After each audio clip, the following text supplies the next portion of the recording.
Our market is in its infancy, and it's very difficult to talk about the Russian fashion market as something constant. It's like a baby who's just been born. Masha Tsigal likes when journalists call her the enfant terrible of Russian fashion. And opposite to the modest and diligent Alyona Akhmadulina, she always tries to show her temper. A child of privilege, yet a local punk rocker, a late-night carouser, but one with great connections. That is written on her website, and it's actually the most suitable description. Thanks to great connections, Masha owns the most central office in Russia that could be imagined. It's located on the upper floor of the main telegraph building on Tverskaya Street, just 100 meters away from Red Square. Several sewers are working right here, next door to the showroom where clients come to choose clothes and accessories. They are working full-time, making plush sport costumes, Masha's main expertise. Masha Tsigal is not afraid of mixing styles. She started from an experimental avant-garde position in the 1990s when she was making clothes from vinyl discs, and she came to a sporty street fashion, very commercial sporty street fashion. So it seems that her ideal client is a young and rich gangster rap star.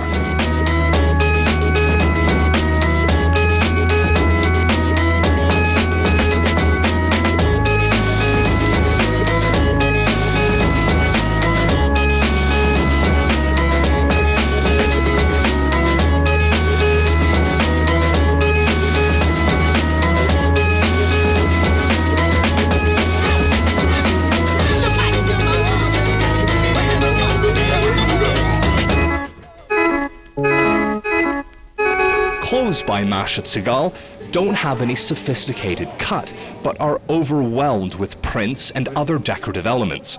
Her imagination declines any limits. She experiments with occult symbols, and those dovetail with a passion for manga comics, gothicism, and naivete. She fuses symbols of different cultures like a child playing with toy bricks.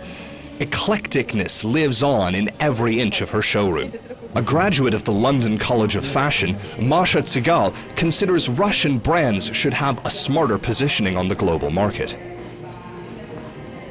I suppose that the current positioning of Russian designers is much too tied up with all that à la Russe nonsense. Bears, gypsies, gazelle and so on. Yes, it could be part of PR campaigning, but nothing more. I mean, have you ever seen French designers who are standing in a row in front of the Eiffel Tower? Or maybe English designers who carry pudding onto the runway after the show?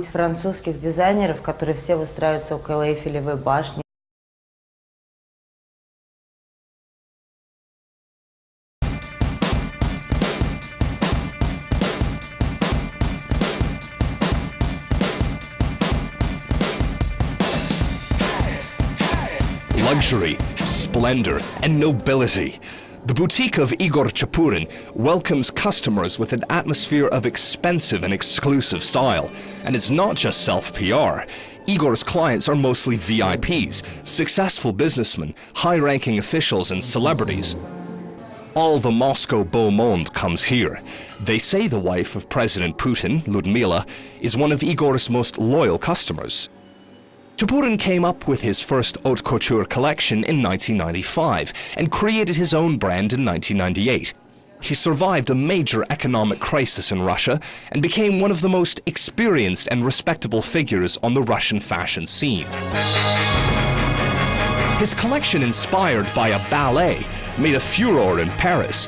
He was a person who showed that Russia can be a source of very intelligent inspiration.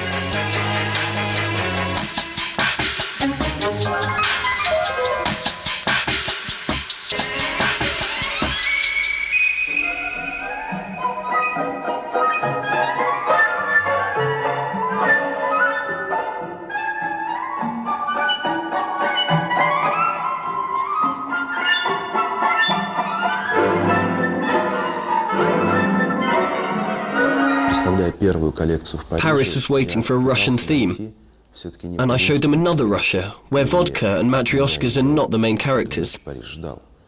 I showed Russia as a country of great art. We met Igor when he was working on his last haute couture collection. Sketches hanging on the walls are the designs for his upcoming clothes. Igor says that fashion cannot be divided from the state of the whole society.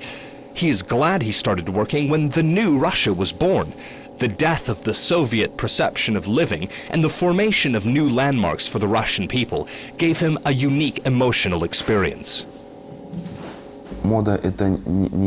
Fashion is not an art.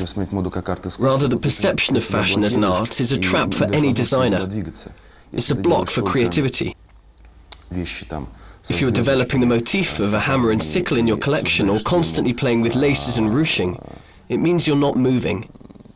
It's very important to astonish the audience, but never forget about the times you're living in. The label Igor Chapurin means extra quality of manufacture and in fabrics.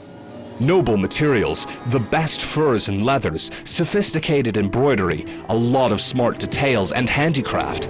Every piece of the wardrobe is, no doubt, elite. Today, our fashion finally came to the normal development. Such a development was seen by Spanish fashion, for example, American, Brazilian, French, and Italian. I believe in the charisma of Russian people. I believe that Russian fashion will take its place on the worldwide fashion scene. We won't be as strong as Italians, there are no such traditions, but we'll be able to compete with Americans in 10 or 20 years.